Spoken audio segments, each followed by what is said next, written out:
On 20 December, there are two fronts in Korea. Main concern at this time is the Hungnam beachhead, where evacuation has been in progress since 12 December. On the Western Front, UN forces have withdrawn to a general line near the 38th parallel. The enemy continues to mass strength here. 105,000 troops and 100,000 refugees are evacuated from the Hungnam beachhead to the Pusan Pohang area to the south, plus vast quantities of supplies and equipment. The Navy and Air Force lay down a curtain of steel until the last man is removed. In the west, there is a gradual strengthening of the battle line. As General Matthew B. Ridgway becomes the new commander in the field, the Chinese are preparing for an all-out attack on Seoul. It comes on New Year's Day. The Allies abandoned Seoul on 4 January. With the entire UN line pulling back, the Chinese suffer 10-to-1 casualties, but continue to push south with overwhelming odds. The Navy evacuates thousands at Incheon. On 9 January, the railroad center of Wonju falls. By this time, UN forces have withdrawn 60 miles south of the parallel. Here, a relatively stable situation is set up, although no definite line is drawn. From the 9th to the 20th of January, there are few gains by either side. The city of Wonju exchanges hands several times in bitter local engagements. Air action continues to harass Red concentrations. Both sides have paused to mass strength for the crucial battles impending.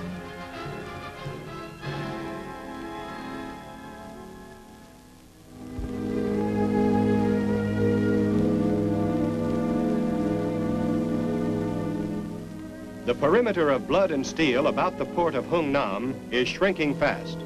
Hard-pressed by an invading Chinese Communist army that swarms forward with reckless disregard for its casualties, the last of the United Nations troops carry out their orderly withdrawal from military positions that are no longer tenable.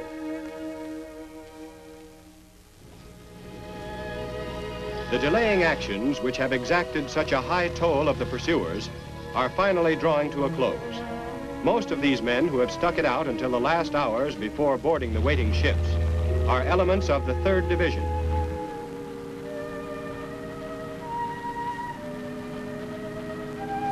Troops evacuated are being shipped to Pohang and Pusan.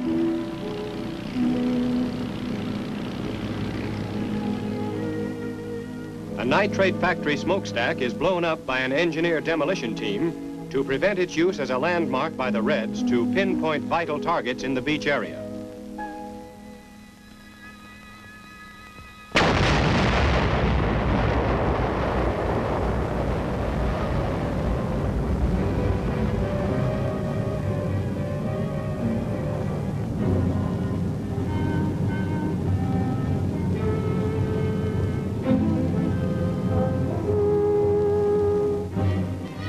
Floating artillery holds back an enemy which will finally be allowed to take possession of the heap of rubble for which it has paid so dearly.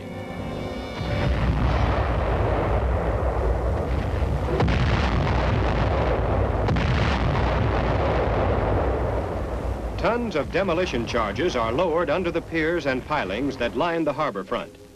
It will be a long time before the occupying enemy troops will be able to put these harbor facilities to any good use. Around the warehouses on the docks, engineers lay out a hose that is filled with TNT.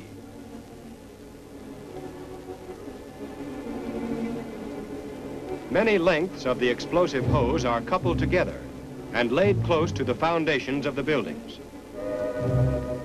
In the UN's new scorched earth tactics, few buildings are left in which the Chinese Reds will be able to hide from observation or air attack. Primer cord is attached to the hose and paid out to the last safe position at the water's edge. The last remaining troops board landing craft that are armed with machine guns. Detonation devices left in the abandoned city are ticking off their last seconds.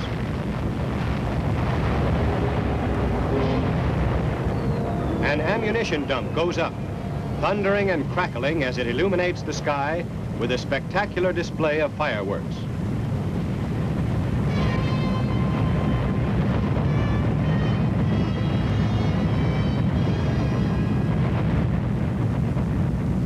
docks are destroyed.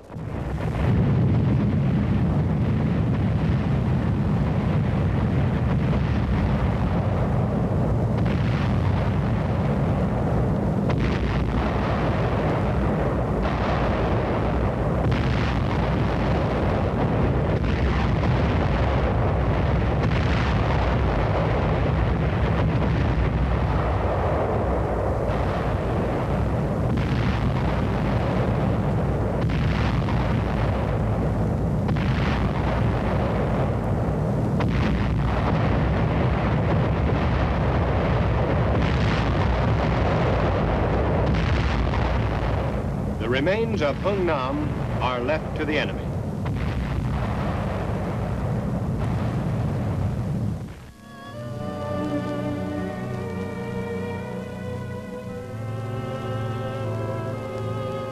A few miles north of Seoul, other UN troops are also pulling back in the face of overwhelming Chinese military manpower. The situation requires the entire 8th Army to be redeployed. Men and machines move back from positions which they had occupied before the vast Chinese hordes had swarmed across the Manchurian border and precipitated an entirely new war. As UN troops withdraw below the 38th parallel, it is estimated that a force of fully 100,000 Chinese are preparing to close in on Seoul. The new lines, which will be commanded by General Ridgway, are regrouping well to the south, where our troops can avoid danger of entrapment.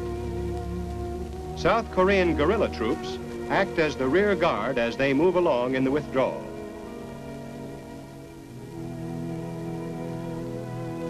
The once proud capital city of Seoul is soon to be occupied by the enemy. Its last remaining inhabitants are frightened, discouraged, and depressed during a Christmas season in which the words "peace on earth, goodwill toward men" become a mockery. The Far East Air Force Combat Cargo Command takes on a mission of mercy.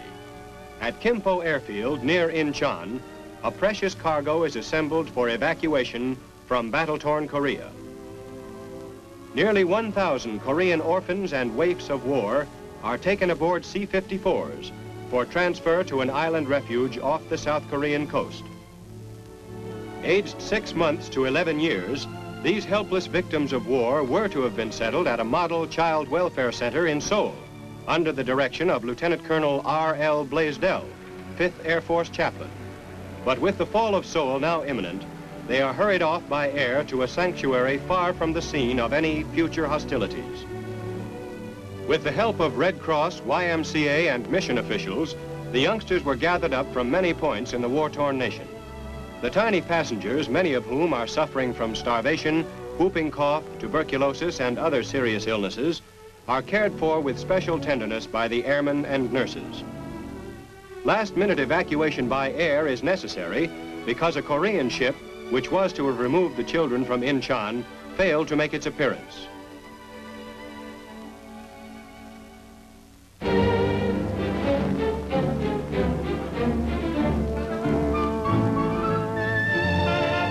On the southern outskirts of Seoul, United Nations troops pull back across the Han River. The South Korean government has already moved to Pusan. The carefully planned withdrawal from Seoul is orderly and without unnecessary haste, as British and American units fight delaying rearguard actions within the burning city to delay the oncoming Reds, who during the last few days have been attacking with fanatic disregard for their own high losses.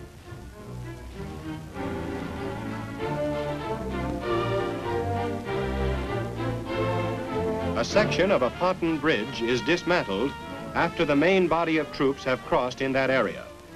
Whatever is usable and readily transportable, the troops take with them. There will be other rivers and streams to cross.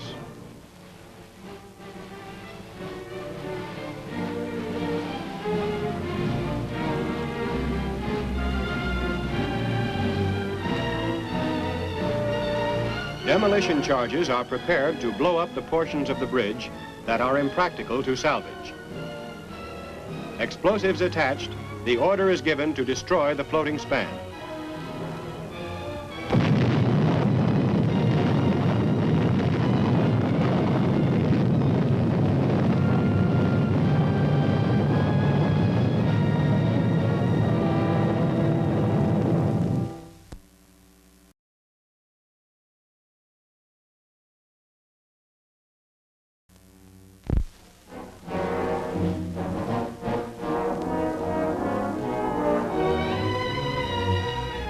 Incheon, the seaport for Seoul, is evacuated. After the fall of the South Korean capital on 4 January, Incheon once again sees her beaches crowded with soldiers. It is a scene which is reminiscent of the United Nations landing here last September. But this time, the situation is more grim.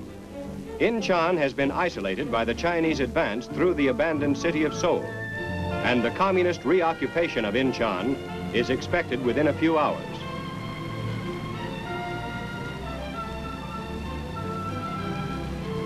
Chief difficulty in carrying out the embarkation here is the unusually high tides, which have a 30-foot rise and fall, limiting the place and time at which landing craft can safely come in. When UN troops, spearheaded by the 1st U.S. Marines, landed here on 15 September, the approaching end of the Korean War was hailed.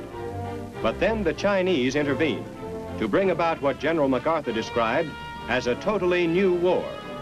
The final outcome of this new phase in Korea is still in doubt as UN soldiers retrace hard-won steps along the roads and sea lanes to Busan. Throughout the evacuation, the United States heavy cruiser Rochester stands by in case the Chinese should appear before they are expected. The evacuation is to be completed by midnight. As the landing craft pull away, the island of Wolmi stands in the background, patched with snow. When the Marines had made their landing last September, Wolmi Island was the beachhead for the first wave of assault boats. Now Wolmi is the last coastal landmark the troops see as they make their reluctant departure.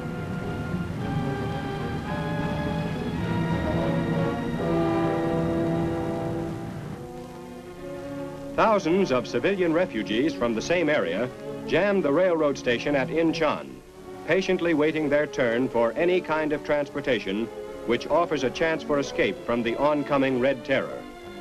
The civilians from this section of Korea that has been in UN hands for a number of months appear better clothed and fed than the refugees evacuated from Hungnam in the east.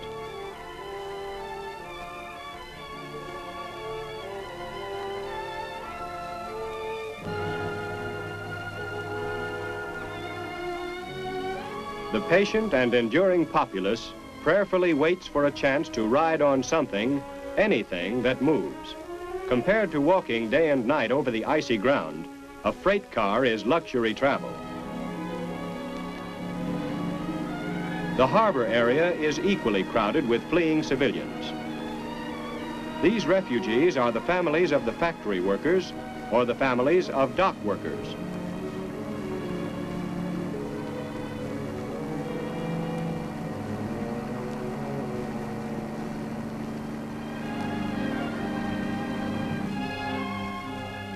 Many refugees arrange for their own transportation. Fishing boats and freighters are pressed into service. The fare is 10,000 won, or about $30, for the 36-hour sea journey to Busan.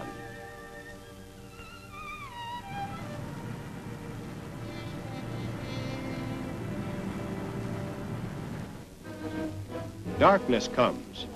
At first, there are only a few fires visible. Then, Incheon is destroyed in the face of the advancing enemy.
As dawn breaks over the suburban town of Askum, debris burns in the deserted streets.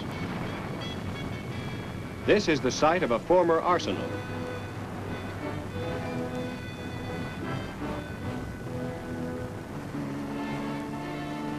Abandoned locomotives have received a final going over from the air. Kimpo Airfield, 12 miles inland, lies in smoking ruin. Typical of Incheon's total devastation are the locks, which once protected its tidal basin. To the troops of Communist China are left these remains of a Korean city.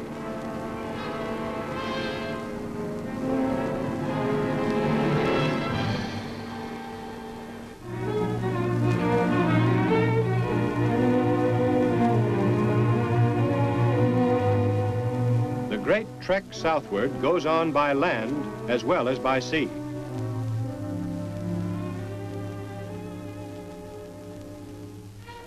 Up to the last, every bridge across the Han River is taxed to its capacity. A million civilians have already started southward from Seoul, but still the stream of refugees continues, slowly making its way over frozen rivers and fields.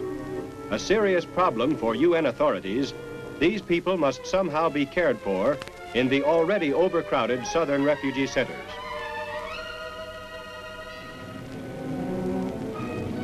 Farther south, near Suwon, British Commonwealth forces of the 29th British Brigade moved to new defense positions in the course of the general redeployment of all United Nations forces. Units of this brigade were among the last to leave the rubble that had once been Korea's capital. On its way back, the convoy passes the rusting skeleton of a Russian tank, one of those knocked out during last year's UN offensive. North of Suwon, U.S. forces, supported by tank units, prepare to dig in to fight further delaying actions in support of the redeployment. By holding the Chinese forces at bay from a series of selected defense positions, the 8th Army's withdrawal from above Seoul is successfully completed with extraordinary order and precision.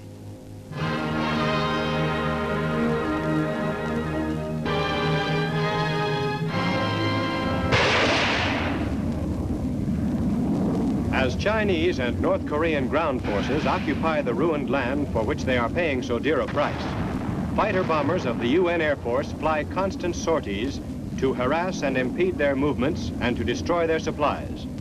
The merciless blasting is in line with our determined efforts to prevent the enemy from marshaling sufficient troops for a major push before the UN forces have time to consolidate their strength in their new positions.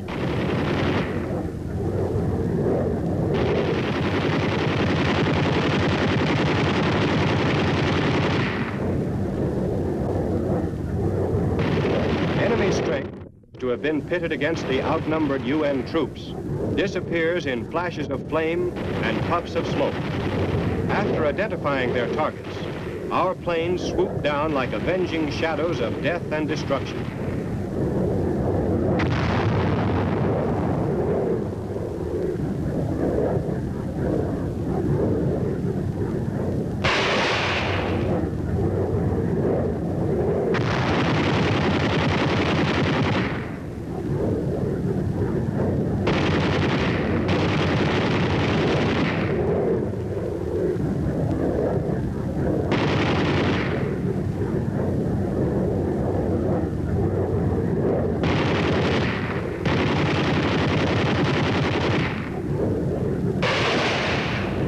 Reports from North Korean prisoners indicate that the incessant air attacks are wreaking havoc with troop morale. The enemy is kept off balance and prevented from holding the tactical initiative.